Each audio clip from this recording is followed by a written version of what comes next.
अध्याय 33 खलनायक दुष्ट है भाग 2। भोज का दूसरा दिन शुरू हुआ। ये वो समय भी था जब इज़बेल परिवार के सदस्य शैल की भूमिका बहुत महत्वपूर्ण हो गई थी। बैंक्वेट हॉल का माहौल कल से बदला हुआ था।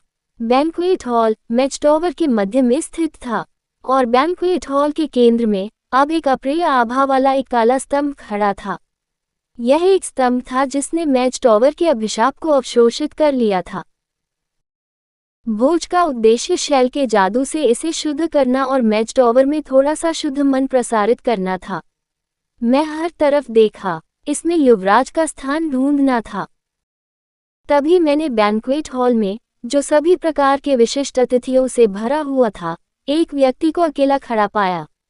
ये युवराज जेरोचेडगस था। भले ही उसने अपने भेष जादू से अपना रूप बदल लिया था, फिर भी मैं उसे एक नज़र में पहचान सकता था।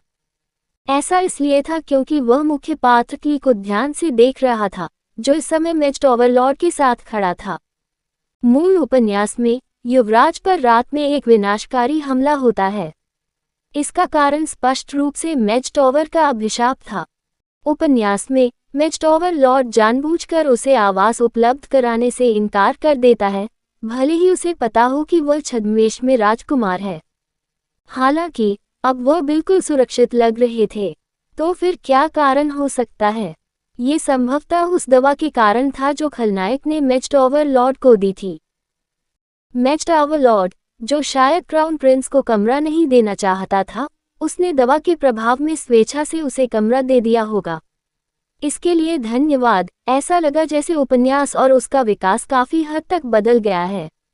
मुझे बस यही उम्मीद थी कि मैं किसी तरह स्थिति को बेहतर बना सकूंगा। इस तरह समारोह शुरू हुआ। शैल, जिसके पास इज़बेल परिवार का मन था, आगे बढ़ी। उसने अपना हाथ बैंक्वेट हॉल के केंद्रीय स्तंभ पर रखा। शैल ने भौहें सिकोड़ लीं। एक तरह से वह मैच टावर लॉर्ड के लिए कुछ अच्छा कर रही थी, इसलिए शायद उसे यह काफी नापसंद था।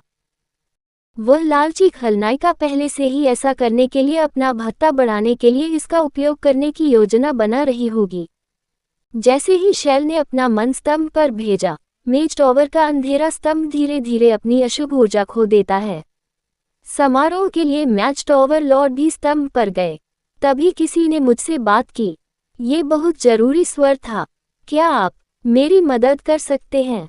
ये नायिका थी कि वह डर से कांप रही थी और मेरी मदद के लिए पुकार रही थी। मैं तुम्हारे लिए क्या कर सकता हूँ? द मैच टावर लॉर्ड बहुत अजीब हो गया है। अचानक एक सुबह उनका व्यक्तित्व बदल गया। की ने अपने कपड़े लपेटे। उसके अग्रबाहुओं पर घाव के निशान थे। वे जादू के कारण लगे घाव थे। ऐसा कोई रास्ता नहीं था कि मैच टावर का स्वामी ऐसा कुछ करेगा। अरेन, मैच टावर लॉर्ड का व्यक्तित्व बहुत बुरा था। हालांकि उन्होंने उस व्यक्तित्व को तभी बदला जब महिला प्रधान भूमिका की बात आई। वह हमेशा की के प्रति बहुत अच्छे रहे थे और अब मैच टावर लॉर्ड केवल शैल द्वारा दी गई गोलियों के कारण विपरीत कर सकता था। इससे पहले कि मुझे कुछ कहने का समय मिलता, युवराज जेरोक हमारे पास आए। वो कौन सा घाव है? जेरोक ने अपना भेष और अपना चेहरा छिपाने के लिए पहना हुआ लबादा उतार दिया।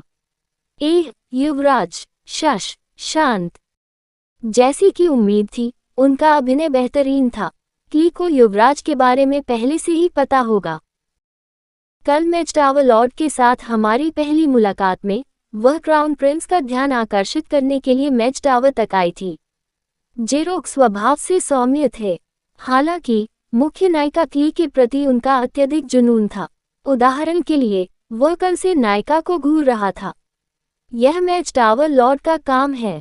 सिले चुप रही। राजकुमार का गुस्सा चरम सीमा पर पहुंच रहा था, इसलिए मैं और कुछ नहीं कह सका। आइए एक पुनर्कथन करें। प्रिंस जेरोच मुख्य नायिका के प्रति बेहद जुनूनी थे। वह निश्चित रूप से नायिका को किसी भी तरह से आहत नहीं होने देंगे।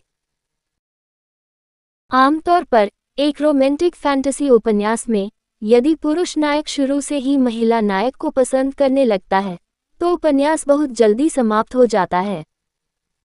हालांकि यह उपन्यास लंबे समय तक चल पाने का कारण ये था कि मुख्य पात्रों का व्यक्तित्व बहुत अलग था।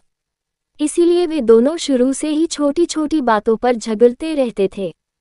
लेकिन इस बार मैच ओवरलॉर्ड ने क्ली को चोट पहुंचाई थी। दूसरे शब्दों में, परेशानी होगी। शैल ने अपनी भूमिका सकुशल पूरी कर ली थी। इससे पहले कि उसे पता चलता, खंभे से काली आभा गायब हो गई थी। मैच ओवरलॉर्ड अभी भी खंभे की जांच करने में व्यस्त था। शैल, क्या आपको याद है झूठ की गोली का असर कितने समय तक रहेगा? हाँ, शायद 6 घंटे। तो फिर मेरा एक प्रश्न है, आखिर क्यों मैच ओवरलॉर्ड अभी भी दवा से प्रभावित हो रहा है? तो फिर मैच ओवरलॉर्ड अभी भी ऐसा व्यवहार क्यों कर रहा है? मेरे सवाल पर शैल ने गर्व भरी मुस्कान दिखाई। फिर उसने अपने दोनों हाथ फैला दिए। फिर उसने उन्हें मोड़ा और फिर से खोल दिया। तुम्हारा मतलब क्या है? 20 गोलियां। 20 गोलियां। एक पल के लिए मुझे समझ ही नहीं आया कि वह क्या कह रही है। मैंने उस कुत्ते को 20 गोलियां दी। आह, वह खलनायक वास्तव में दुष्ट था। कहानी खत्म। अलविदा।